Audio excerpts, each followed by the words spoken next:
В Узбекистане завершил работу 4-й молодежный театральный форум стран Содружества Балтии и Грузии. Молодые режиссеры представили в основном конкурсе 11 постановок на русском и национальных языках. Из Ташкента Валерия Кудрявцева. Последний день работы 4-го молодежного форума – время волнений и итогов. Первым стал открытый показ лаборатории Владимира Панкова, проходивший в рамках образовательной программы форума. Неделю режиссеры, актеры, художники, музыканты из разных стран вместе с режиссером Владимиром Панковым, композиторами Артемом Кимом и Сергеем Радюковым создавали работу по мотивам повести Александра Неверова «Ташкент. Город хлебный». Люди разных языков и культур, объединенные музыкой и любовью к театру, вместе творили, старались лучше понять друг друга. Давай обнимемся! Давай обнимемся!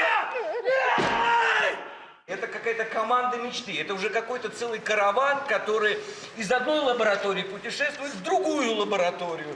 И это дорогого стоит, что мы все объединяемся, друзья. И в этом смысл и наша сила. Это огромная честь встретить вас всех. Спасибо вам большое.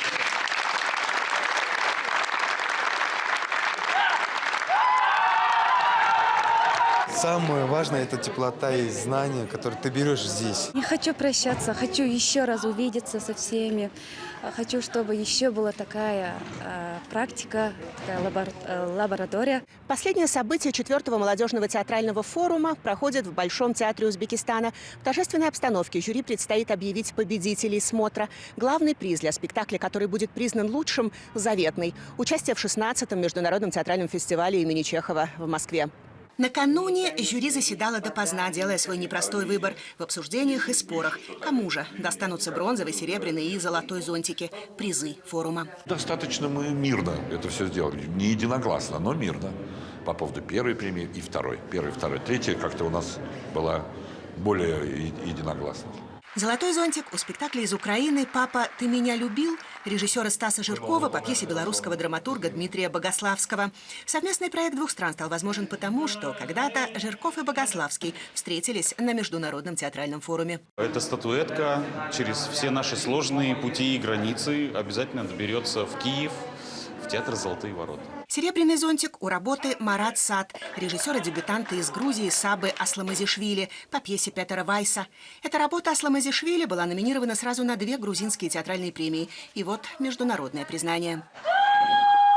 Бронзовый зонтик отправится в Армению. Режиссер Гор Маркарян увидел спектакль «Гордения» по пьесе Эльжбеты Хованец театра Пушкина в 2018-м в Ереване во время 3-го молодежного театрального форума. Тогда же задумал свою «Гордению» с 4 прекрасными актрисами и не прогадал. Вообще я не умею отвечать на умные вопросы, я могу только ставить.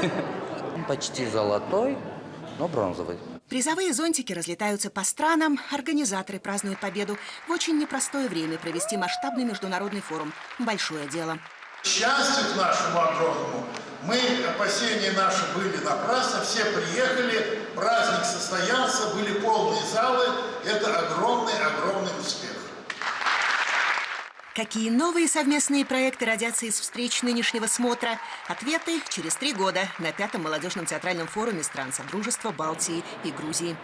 Валерия Кудрявцева, Дмитрий Яковлев, Сергей Хованец. Новости культуры. Ташкент, Узбекистан.